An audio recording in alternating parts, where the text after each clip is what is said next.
शेजारच्या शेतकऱ्यांनी जर युरिया टाकला तर आपण म्हणतो त्यांनी 2 गोण्या युरिया टाकला, आपण 3 टाकू. त्यांनी 4 गोण्या DAP टाकली, 2 गोण्या DAP टाकली, आपण 5 टाकू, 6 टाकू. त्यांचं 1 एकर क्षेत्र आहे, आपले 2 एकर क्षेत्र आहे, तरी आपण ते कंपॅरिझन करत नाही, तुलना करत नाही की आपण किती प्रमाणात आपले रासायनिक खतं दिले गेले पाहिजे.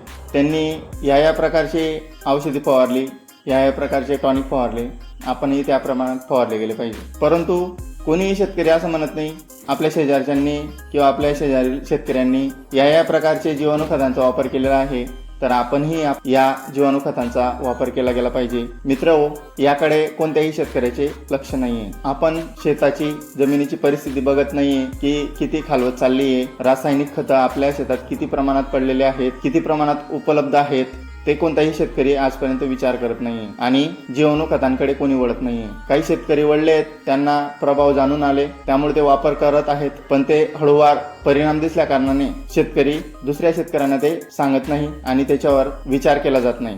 नमस्कार शेतकरी मित्रहो, द ॲक्टिव्ह फार्मर या आपल्या यूट्यूब चॅनलवर आपलं स्वागत आहे. आपला आजचा विषय आहे जीवाणू खतांवर, जे की कॉम्बिनेशन मध्ये आहेत. नत्र स्थिर करणारे जीवाणू, पुरत विरघळणारे जीवाणू आणि पालाश प्रवाहित करणारे जीवाणू. आपण एकच औषधीमध्ये हे तिघी जीवाणू कसे मिळवू शकतो आणि आपण शेतामध्ये वापर कसा करू शकतो, आपण आजचा विषय हाच ठेवलेला आहे. आणि आपण प्रोडक्ट घेतलेला आहे आनंद ॲग्रो केअर यांचे डॉक्टर बॅक्टोज कॉम्बो. याच्यामध्ये 3 प्रकार मोडतात, एक द्रव स्वरूपात, एक पावडर स्वरूपात जे की 4K डेक्स्ट्रोज नावाने आहे, आणि तिसरा आहे 5G कॅप्सूल. विशेषतः हा व्हिडिओ बनवण्याचं तात्पर्य एकच आहे. आपण आजपर्यंत द्रव स्वरूप वापरलेलं असेल, पावडर स्वरूपमध्ये पण वापरला असेल, मात्र काही शेतकऱ्यांनी कॅप्सूल आजपर्यंत वापरलेला नसतील. तर ही कॅप्सूलचा वापर कसा करावा, यांचे फायदे काय, यांचे आपल्या पिकांवर किंवा जमिनीवर काय प्रभाव पडणार आहे, त्याबद्दल आपण सविस्तर माहिती बघणार आहोत.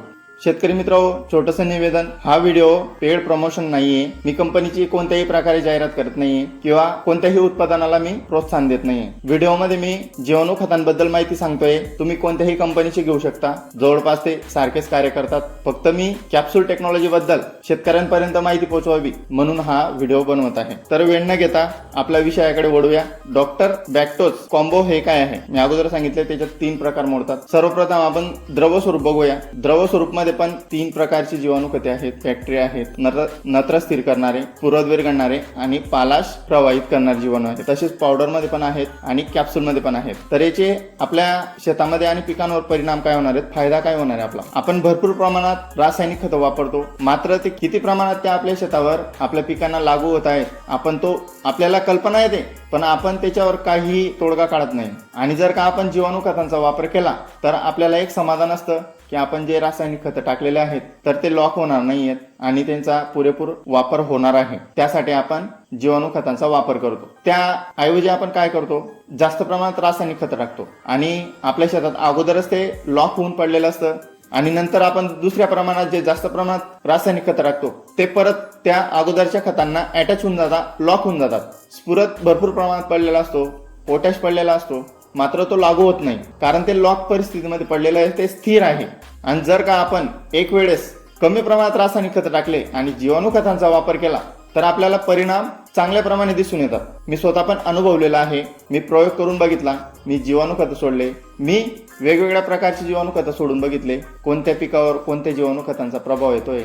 आपल्याला तो लगेचच प्रभाव जाणवून येत नाही, ते हळूहळू आपल्याला दिसायला लागतं. ज्या वेळेस पीक परिपक्व होऊन जातं त्यावेळेस आपल्याला त्याचे थोडे प्रभाव जाणवायला दिसतात. असं नाही, तसे प्रभाव तुमचे 7-8 दिवसात, महिनाभरात आपल्याला कळून जातात. मात्र ज्या तुलनात्मक आपण रासायनिक खतांना तुलना करतो त्या प्रमाणात याचे आपल्याला प्रभाव दिसत नाही, मात्र दिसतात.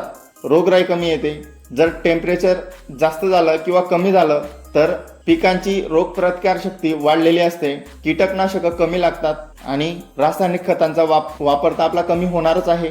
त्याच्यात आपले रासायनिक खतात बचतच होते, परंतु इतरही फायदे होतात. आपल्या जमिनीलाही फायदा होतो, पिकांनाही फायदा होतो आणि जमिनीत जीवाणू पण निर्माण होऊन जातात. म्हणजे आपण जे पुढे दुसरं कोणतंही पीक घेऊ तर त्याला पण त्याचे परिणाम जाणून येतात, त्याच्यात आपल्याला फायदा मिळतो. तर मित्रो, डॉक्टर बॅक्टोज कॉम्बो हे काय आहे? मी सांगितलं, नत्र स्थिर करणारे जीवाणू, पुरत विरघळणारे जीवाणू आणि पालाश प्रवाहित करणारे जीवाणू याच्यात आहेत. याच्यामुळे फायदे काय काय होतात? समजा आपले जर फळ पिकं आहेत तर फळांचं वजन वाढतं. त्याच्यामध्ये शर्करा वाढली म्हणजे वजन ऑटोमॅटिक वाढतं. फळांचा रंग चकाकी येते. पिकांमध्ये फुलबहार चांगल्या प्रमाणात दिसून येतो. परिणामी आपल्याला फळबहार पण चांगला दिसून येतो. कापूस पीक असो, भुईमूग असो, सोयाबीन असो, कोणतेही पिकं असो, मक्का पीक असो, ज्वारी असो, बाजरी असो, केळी पीक असो किंवा ऊस पीक असो, आपण प्रत्येक पिकात जीवाणू खतांचा वापर केला पाहिजे. याचे परिणाम चांगल्या प्रमाणे आपल्याला दिसून येतात. जीवाणू खतांचा वापर केल्या गेल्यानंतर जमिनीत जीवाणूंची संख्या वाढतच असते. त्यानंतर जमिनीत सेंद्रिय कर्ब वाढत असते. जमिनीत ज्याही प्रमाणात आपला सेंद्रिय कर्ब पडलेला आहे ते जीवाणू खतांमुळे काम करायला लागतं. त्याच्यामध्ये जेवढे पण पोषक तत्व आहेत ते पिकांना लागू होण्यास मदत होते. रासायनिक खतांची बचत तर होतेच, ते तर काम करतच आहेत, परंतु इतरही कामगिरी या जीवाणूंमुळे होते. परिणामी पिकांची रोगप्रतिकार शक्ती वाढते. पिकांमधील नैसर्गिकरित्या अन्न उचलण्याची कामगिरी वाढते. म्हणजेच याच्यामुळे आपल्या पिकांवर चांगल्या प्रमाणे प्रभाव दिसून येतो. शेतकरी मित्र, जीवाणूंचा वापर केल्यानंतर पिकांमध्ये अन्न पुरवठा चांगल्या प्रमाणात होतो. पिकांना जेवढे पाहिजे त्याप्रमाणे अन्न पुरवठा पुरवला जातो. पिकांमध्ये जास्त प्रमाणात अनाठायी वाढ होत नाही. पिकांना जेवढी गरज असते त्याचप्रमाणे पिकं उचलत असतात. रासायनिक खतामध्ये तसं नसतं. रासायनिक खतामध्ये आपल्याकडून युरिया जास्त टाकला गेला तर पिकांची अनाठायी वाढ जास्त होते. वारा वादळ आलं त्यावेळेस ते खंडण्याची शक्यता असते. उदाहरणार्थ आपण मक्यामध्ये जर आपण युरिया जास्त प्रमाणात टाकला गेल्यानंतर मक्का हा थोडा ढिसळून जातो. थोडं पण वारा वादळ आलं की त्यावेळेस तो मक्का आपला मुडून जातो, कडून जातो. आणि जर का आपण जीवाणू खतांचा वापर केलेला असेल तर तो अनाठायी वाढ करत नाही. त्याला ज्याप्रमाणे गरज असेल त्याप्रमाणे तो अन्न पुरवठा घेत असतो. तर वळूया या उत्पादनामध्ये CFU काउंट कसा आहे. खास करून आपण हा व्हिडिओ बनवण्याचं तात्पर्य एकच आहे की तुम्ही इतर कंपनीशी किंवा इतर उत्पादनाशी याची तुलना करू शकता आणि आपल्याला जे सोयीस्कर आहे किमतीमध्ये म्हणा किंवा याचा CFU काउंटमध्ये म्हणा, तुलनात्मक आपल्याला कोणतेही प्रोडक्ट घेता येईल.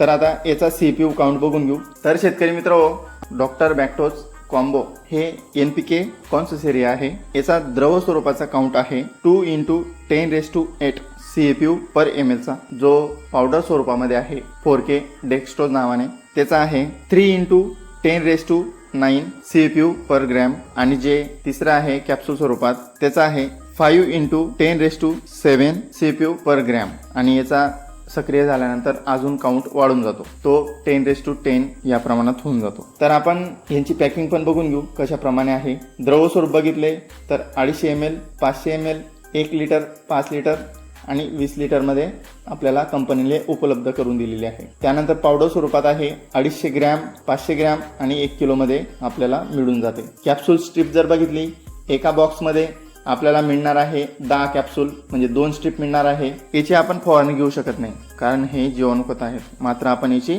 बीज प्रक्रिया करू शकतो. तर आपण अगोदर बघू एकरी याचं प्रमाण किती आहे. जमिनीमधून आपण याची ड्रेंचिंग करू शकतो, पाटपाण्याने देऊ शकतो, ड्रीपद्वारे देऊ शकतो किंवा आपण यांचा वापर शेणखतात मिक्स करून पण करू शकतो. मात्र आपण ज्या वेळेस पण याचा वापर करू त्यावेळेस जमिनीत ओल असली पाहिजे. म्हणजेच या बॅक्टेरियांना टेम्परेचर कमी असलं पाहिजे, ओल असली पाहिजे. आणि पाण्यामधून दिले गेले तर अतिउत्तम असतं. द्रव स्वरूप आपण 2 लिटर प्रति एकर घेऊ शकतो. पावडर स्वरूपामध्ये जर आपल्याला मिळत असेल तर आपण एकरी 1 किलो कॉम्बो हे घेऊ शकतो. आणि जर आपल्याला NPK कॅप्सूल जे 5G कॉम्बो नावाने आहेत NPK कॅप्सूल, ते आपल्याला 2 स्ट्रीप म्हणजे 10 कॅप्सूल प्रति एकरी टाकायचे आहेत. जमिनीमध्ये आपण पाण्यामध्ये आपण देऊ शकता, यांना ड्रेंचिंग करू शकता. मी अगोदर आपल्याला सांगितलं पाट पाण्यात देऊ शकता किंवा ड्रेंचिंग करू शकता. प्रति एकरी आपल्याला 10 कॅप्सूल द्यायचे आहेत. त्यानंतर आपण यांची बीज प्रक्रिया पण करू शकतो. द्रव स्वरूप बघितले तर 15 ते 20 ml आपल्याला 1 किलो बियाण्यासाठी घ्यायचं आहे. 1 किलो बियाणं आपल्याला जर गहू आहे किंवा हरभरा आहे, सोयाबीन आहे, हे जास्त प्रमाणात आपल्याला बियाणे लागत असतात.